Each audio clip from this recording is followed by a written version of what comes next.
Mesdames, Messieurs.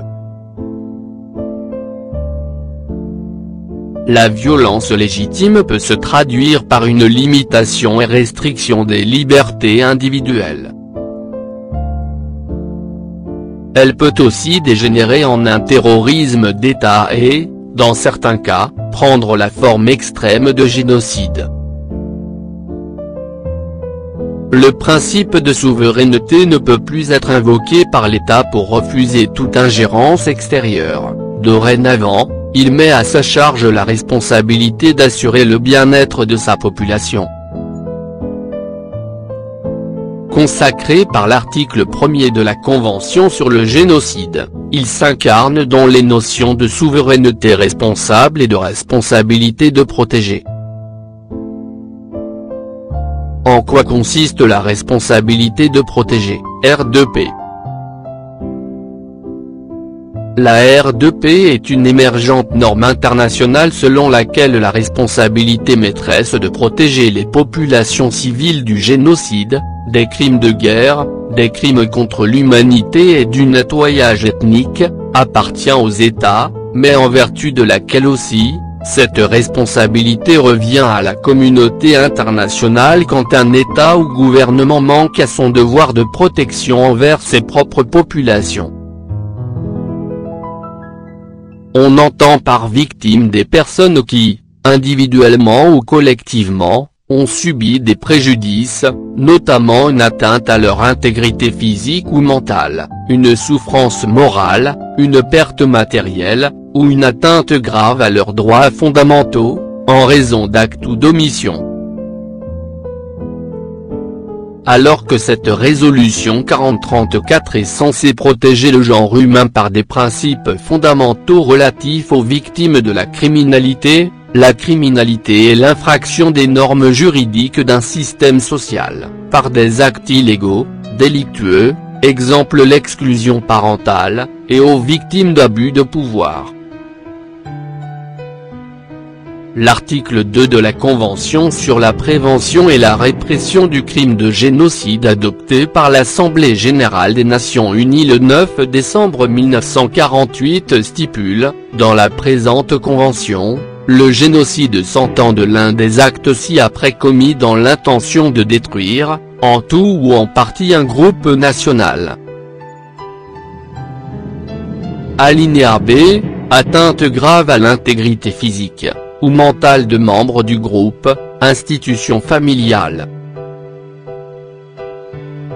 Alinéa E, transfert forcé d'enfants du groupe, institution familiale, à un autre groupe, institution aide sociale à l'enfance ou tuteur institutionnel.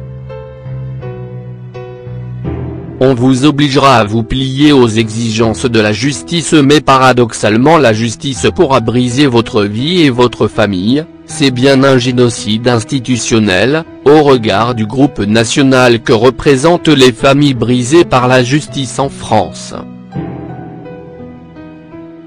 En l'espèce dans ses rapports M. Pierre Nave avait bien relevé que 50% de ces placements d'enfants pouvaient être considérés comme abusifs, soit la prémisse de ce génocide institutionnel qui place unilatéralement, arbitrairement, tyranniquement, illégalement, et inutilement des familles en souffrance. L'exclusion parentale consiste à éliminer un ou plusieurs parents, mère, père, grands-parents, frères, sœurs, etc., de la vie d'un enfant ou d'un jeune adulte. Cette attitude aberrante vise à détruire les souvenirs, l'image et la place d'un ou des parents dans la vie de la personne susmentionnée, enfant ou jeune adulte. Ces institutions ne relèvent-elles pas d'une forme d'altruicide, face aux souffrances infligées? C'est ce qui se produit dès lors que les familles ne sont plus reconnues comme identifiables à un groupe d'appartenance fondamentale en l'humanité, laissant place à de graves défaites dans le domaine des droits de l'homme et de l'état de droit. On entend par discrimination un acte qui vise à mettre de côté ou de distinguer une personne par sa couleur de peau, son genre, sa sexualité, sa religion, ses opinions, a un handicap, le physique, et se taira. Si l'exclusion parentale n'est pas une discrimination, qu'est-ce que c'est? Est-il d'un caractère inhumain de priver un jeune adulte handicapé de son droit à sa libre circulation? Pourquoi cette justice et son tuteur l'empêchent-ils de rendre visite à son frère aîné et son papa handicapé? Pourquoi la justice française ne respecte pas les obligations nées des traités? Pourquoi une personne handicapée est-elle obligée de vivre dans le cadre d'un internement institutionnel?